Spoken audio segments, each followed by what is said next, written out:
Hello and welcome to the pod. I'm Nathan Fink. I'm Joel Drennan, and this is New Hampshire Family Now, a show about building family in the Granite State.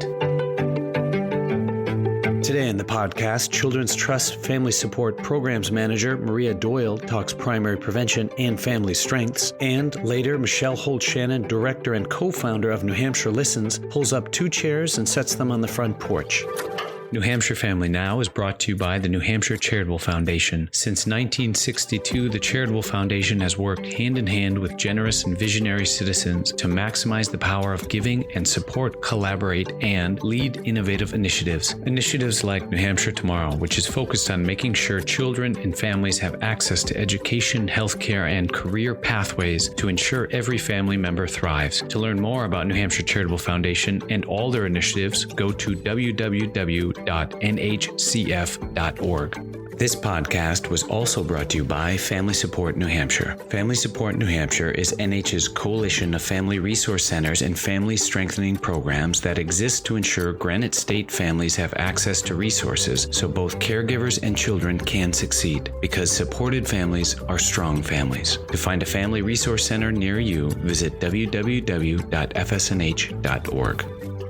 Hello and welcome to the pod. Today we have a lot to talk about, and I'm lucky enough to have with me Maria Doyle, Children's Trust Family Support Programs Manager, as well as a certified trainer in bringing the Protective Factors framework to life and standards of quality for family strengthening and support. Maria, welcome to the show. Thanks. Good to be here. Obviously, we are rounding the bend into March. National Child Abuse Prevention Month is right around the corner in April. And I was hoping we might have a conversation about this little thing we call primary prevention. Well, what you're talking about is really like when prevention is working, we don't see it. It's really all those things in your community and just all the things that keep the trains running on time, right? So it could be the fact that you have a really great library in your town, and it's a really great place to spend afternoon with the kids, and a place where you can learn about parenting and grab a book about something you don't know about. It could be the fact that you have neighbors that watch out for your kids when they're playing in the backyard, or keeps an eye on them at the bus stop. Or it could be just having a really good network of friends and having a town that has walkable streets and parks. And it could be the neighbor who brings a new mom a casserole so they don't have to. It's just all the things that help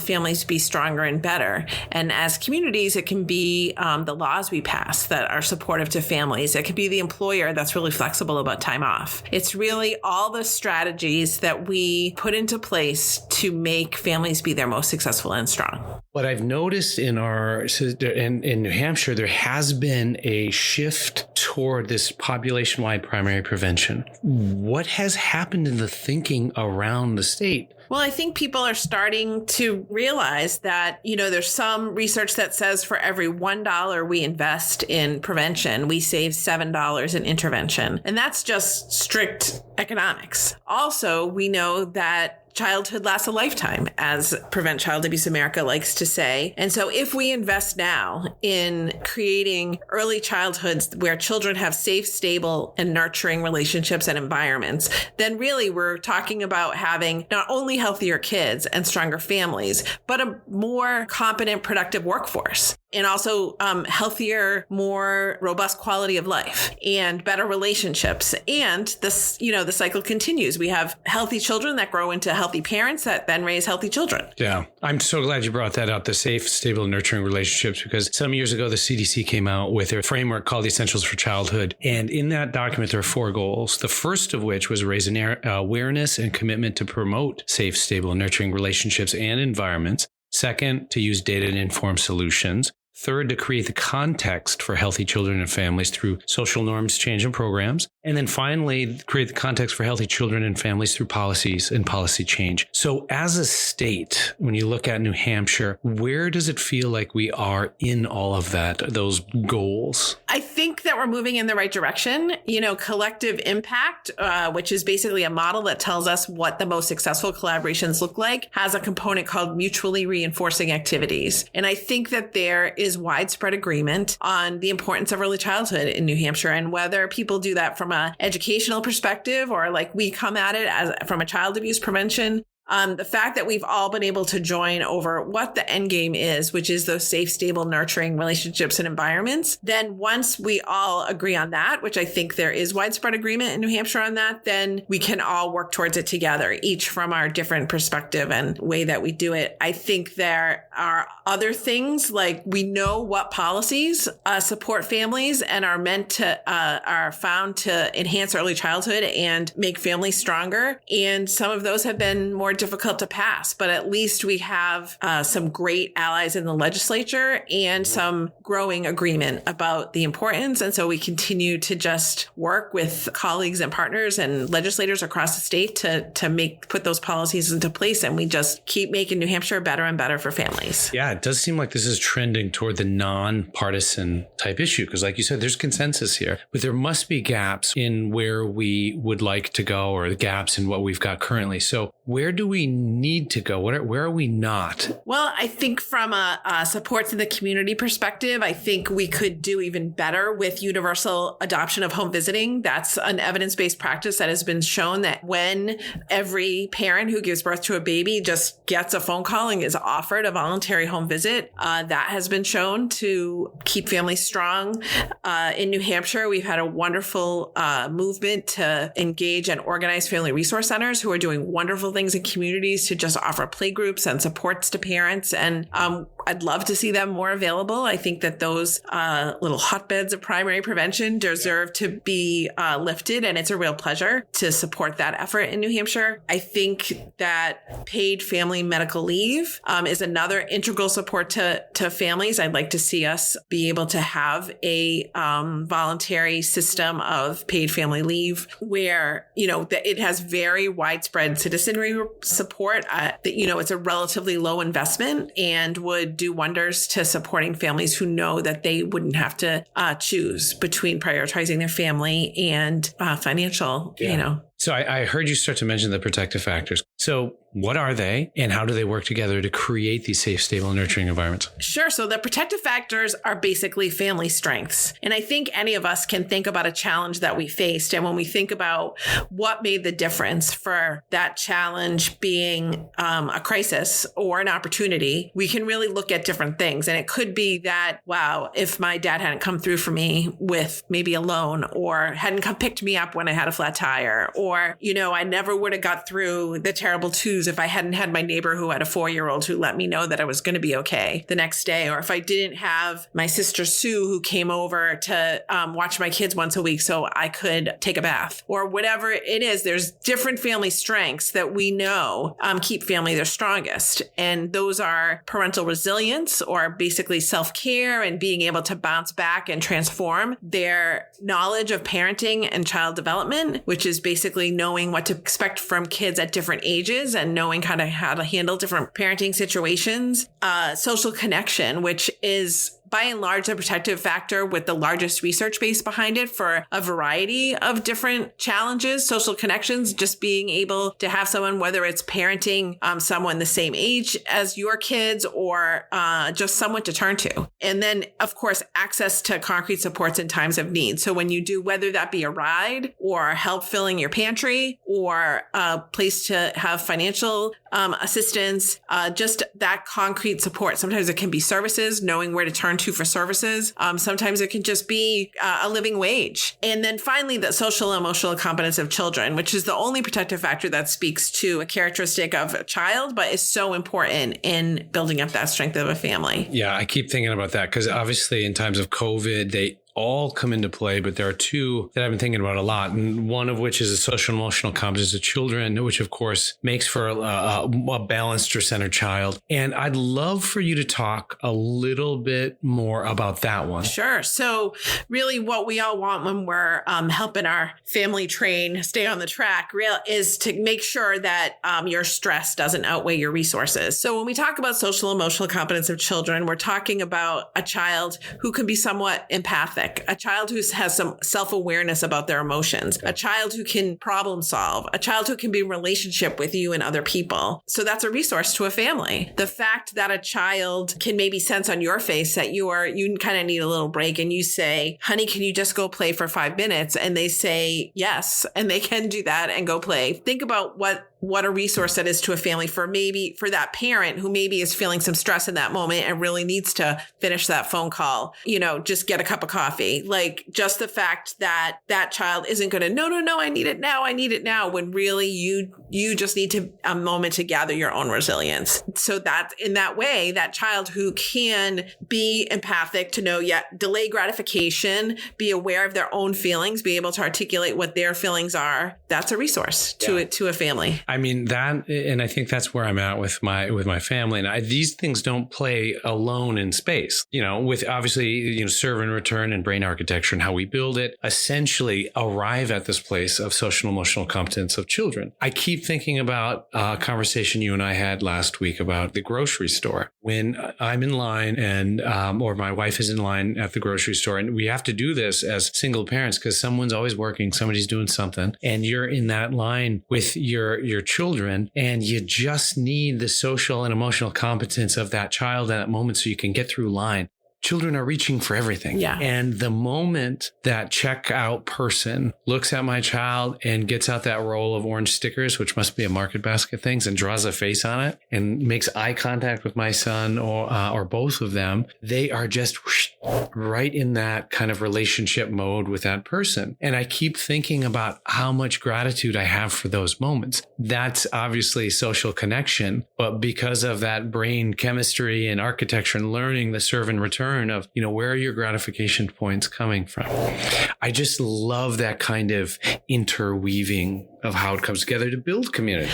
Absolutely. And you really bring up such a great point. And it does not have to be these grand gestures. We don't all need to go and volunteer our time. That's certainly a wonderful contribution, but everyone, all of us can just think of each other as neighbors. And what can you do to brighten someone's day, to lift the load a little bit? That took 20 seconds of that cashier's time. Probably was better for her because you probably got through the line more quickly. Exactly. But at the same time, she saw that she could do something to just lift your burden a little bit and just help the kids feel connected to their community so that you're not going to get the kicking and screaming next time you have to go to the grocery store that they don't want to, because it made it more a pleasant experience for them. It gave them some stimulation from outside just your little bubble. And really, I think the more that we can all see ourselves as responsible for everyone's children, then the stronger our communities are. It's as simple as that.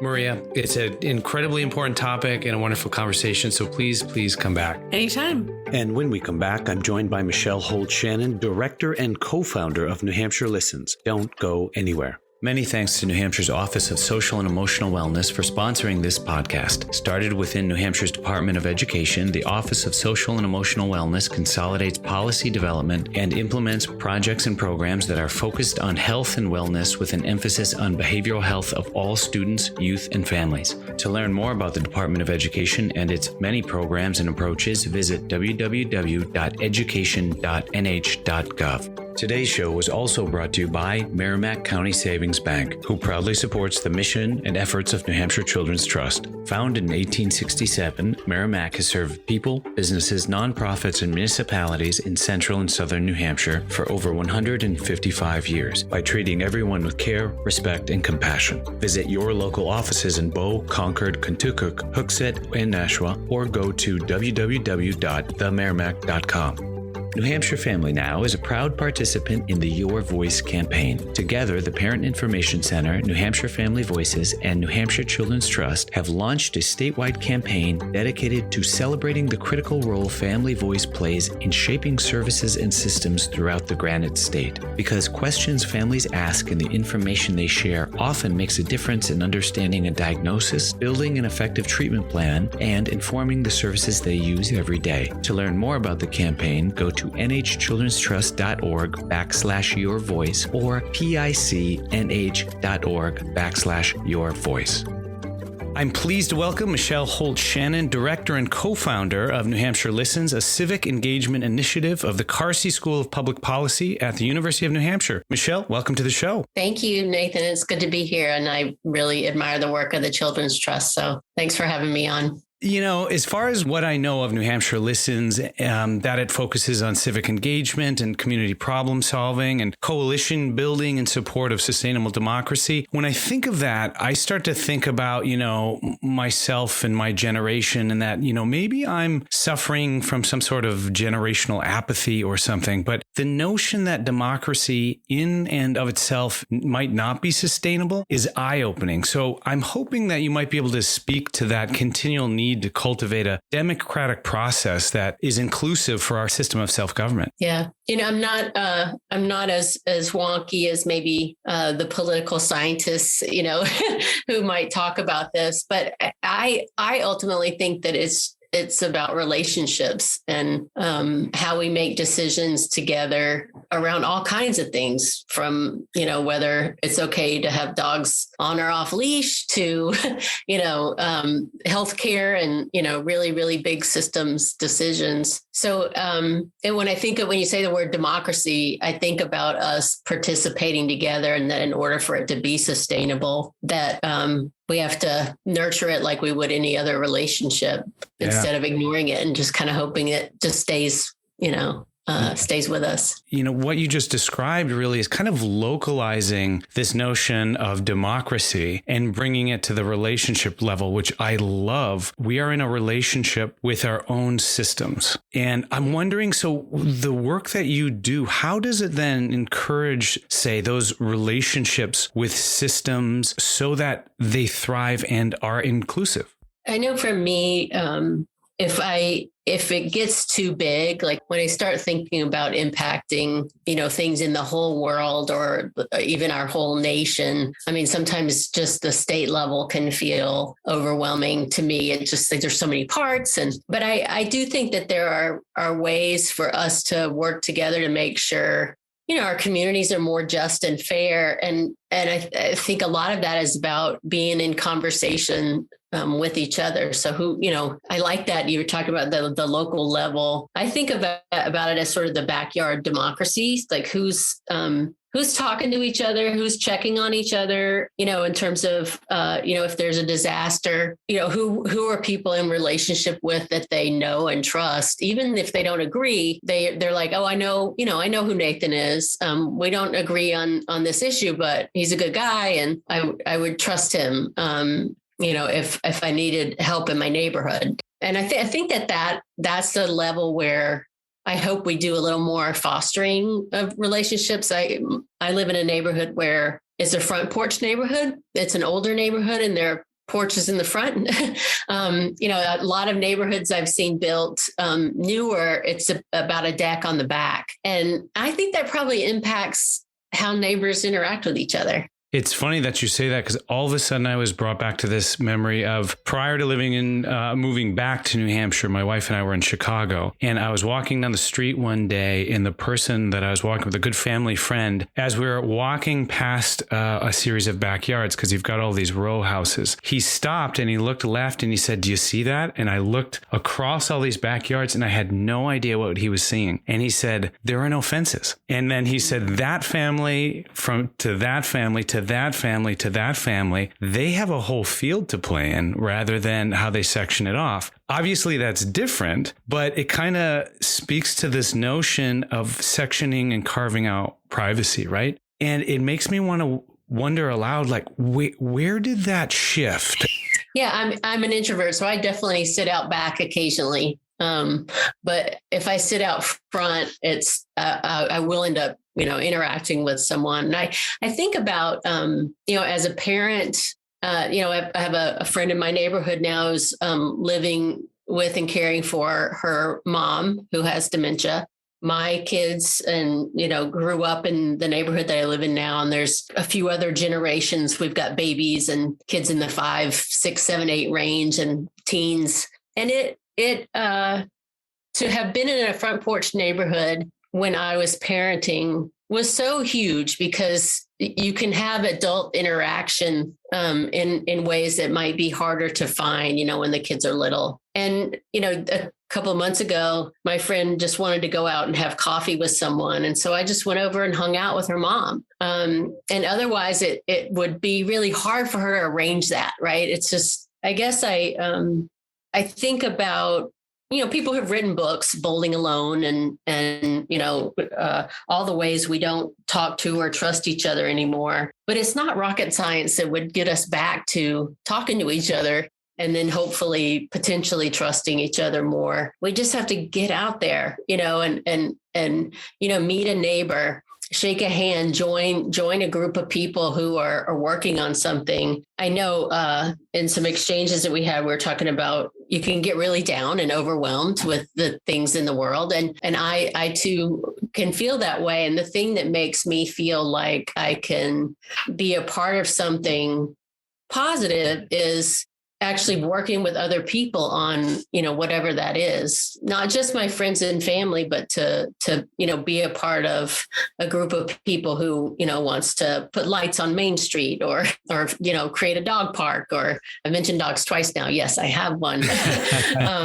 I got a call yesterday, New Hampshire Listens, they're asking us to help with, having a summit so people can create a local mental health alliance, local. So, there's lots of stuff that happens, in a region or in the state, but who's connecting, in that town, right? And that's the thing they want to build, is the closest ties. And there's things that are possible where the ties are closer that aren't as possible when it gets further apart and sometimes more contentious. Yes, no, and it's interesting that you say that, because it often feels to put something in the center of our conversation, our joint conversation, we have to have some sort of commonality. Either it's a shared stake in something or something to react to, oftentimes against. And I'm wondering how we seemingly get back to that shared vision of community, given the fact that we are now more of a back porch society than we have been in years past.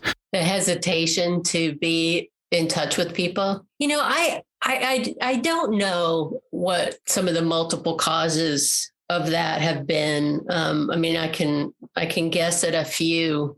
I forget who wrote this, but that, a couple of years ago, there was articles about that loneliness is the new heart disease. That, people are dying of these, it's deaths of despair. So whether it's drinking yourself to death or dying by suicide, or, things that indicate that someone was not doing very well. Not just that they had some kind of other accident or disease. And that's really interesting to me. I feel like because of my work that I have access to lots of different opportunities to talk to people, but a lot of people don't. And, I don't think it necessarily means you have to, join a bowling league or a church, but those are great options, and what is it that keeps us from trying to find a place where we're able to be known, be seen and be known, and then maybe eventually feel like you can say, hey, can you come sit with my mom while I go get coffee with someone? Like, what is it? What's between those? I don't have anyone to reach out to help me, and then actually having someone you can reach out to help you. I know as a parent, when my kids were little, especially when they were babies, but really all ages come with new challenges, right? And I realized when my kids, I no longer knew exactly where they were all the time. And I didn't have the phone numbers of my kids' friends' parents anymore. Like it had sort of gone another level out, like, oh, now you're hanging out with so-and-so. Well, I've never met their parents, and just the things that sort of create these other levels of distance. How do you reach out, in those kind of situations and say, hey, our kids are hanging out. Just wanted to let you know how you can reach me. I'd love to be able to reach you. That actually can be really hard to do. So just to fast forward, I think the work that we are doing in schools, for example, we're trying to bring people together in conversations about their kids' education that hopefully will have these other benefits, not just that teachers and students feel supported by the families and vice versa, but that the families of the kids in school together know each other. It's funny that you say that, because this morning I got a text from a fellow, my son's friend's father. that said, I forgot to put a hat on my son. Do you mind sticking an extra hat in your backpack? And I thought that was so wonderful because I'm like, of course, I've got a basket of 18,000 hats, more hats than I can deal with. And so, but it was so endearing because I'm like, I got you. I feel that, and it made me think, oh gosh, I got to reach out to him, see how he's doing. It also makes me think of, I don't want to call it a trend in parenting, but,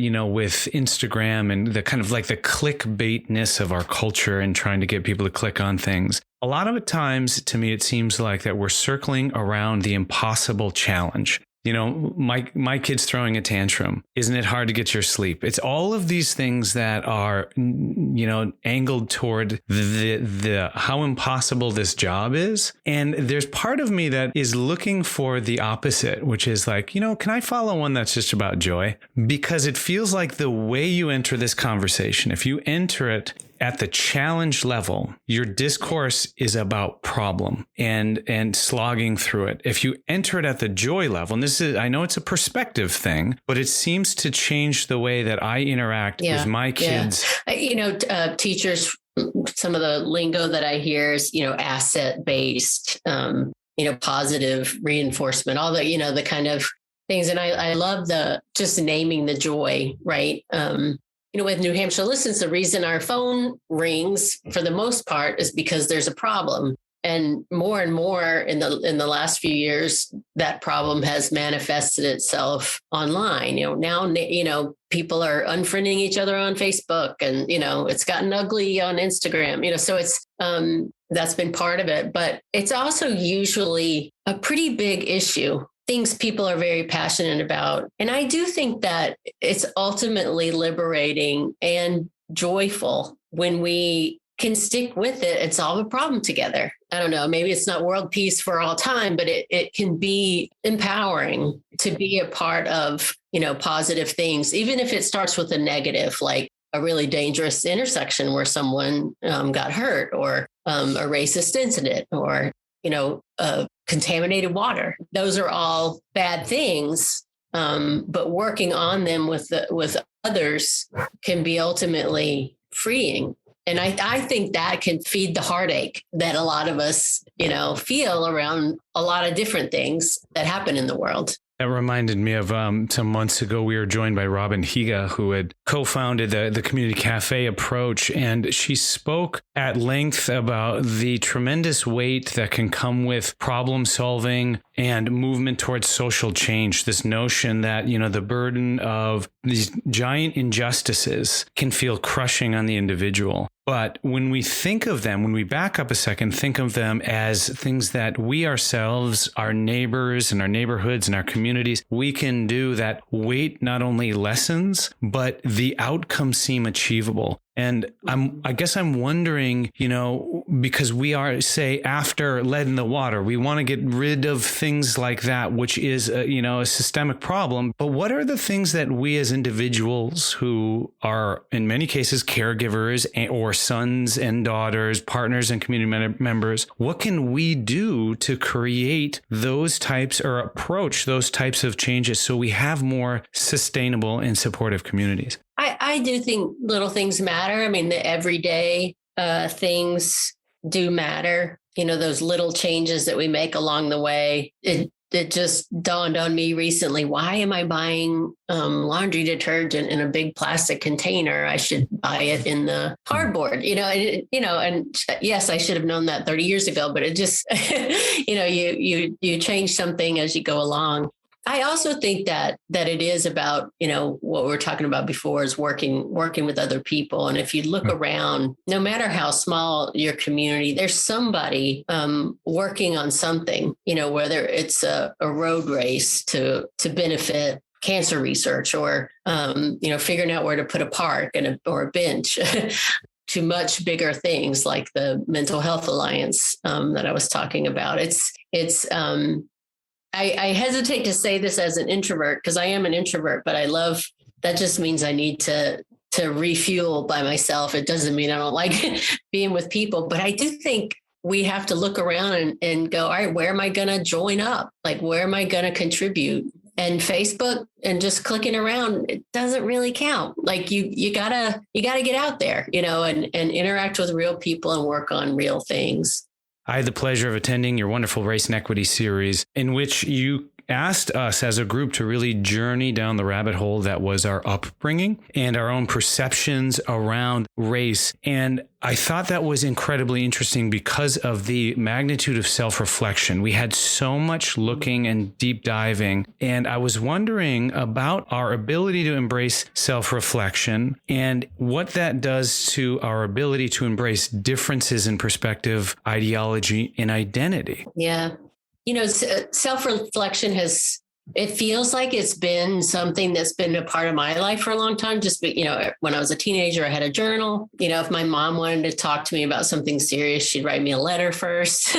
During the pandemic, there were a lot of people talking about hanging on, to their mental health by getting outside and taking a walk or going for a hike. And so I do think that we all, benefit from self-reflection, but it's not always easy. And it can really be hard, actually, if you're facing, hard things in life, but even if we're overly criticizing our own responses to those things. But I find it grounding and face the tough stuff that's out there in a way that helps me open my eyes to the pain so that I can be a part of changing it, rather than sort of keeping my blinders on and hiding from an uncomfortable feeling or a terrible tragedy or reality.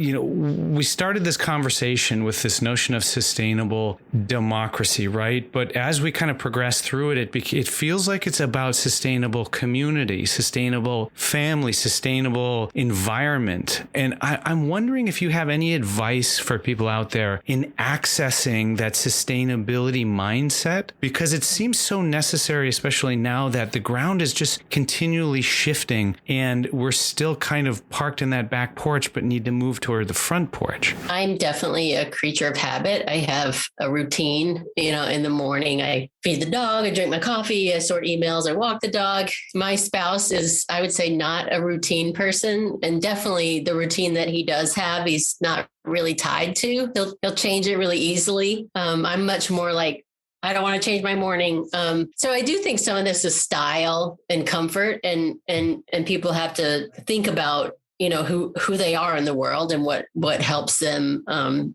be their best self.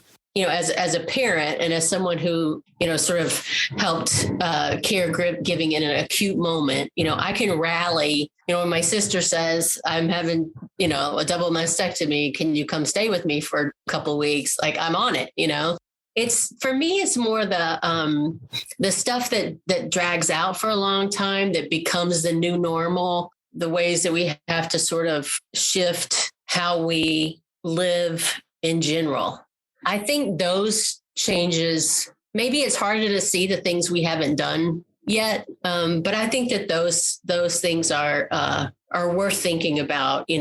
For me, if I can talk with a supportive person, it's easy for me to identify what I might need while I'm helping someone else or parenting. And I'm the broken record on this, but I don't know how we do that if we're not interacting with each other. And in a way that is beyond the social media. I mean, I know there's lovely ways to keep in touch, but if you don't like to write and you don't like to talk on the phone, how will you be with people and work with people and get that connection that we all need to feel like we're in community? Yeah. Well, I very much appreciate the conversation. We've been all over the board here, but I think that's the whole point, is just to figure out, when we talk about listening and connecting, what are we talking about and how does that land in our laps as, individuals, family members, community members. So thank you for coming on the show today. I so appreciate it. Yeah, it was great talking with you, Nathan. Tell everyone to build a front porch. Many thanks to the Samuel P. Hunt Foundation for sponsoring this podcast. Established in 1951, Samuel P. Hunt Foundation is a Manchester-based, independent nonprofit that provides grants primarily for the arts, children and youth services, faith-based organizations, educational institutions, healthcare, and human services. New Hampshire Family Now is listed on Apple Podcasts, Spotify, Google Podcasts, Amazon Music, Stitcher, iHeartRadio, and more. Listen wherever you get your podcasts or ask your smart speaker to play New Hampshire Family Now.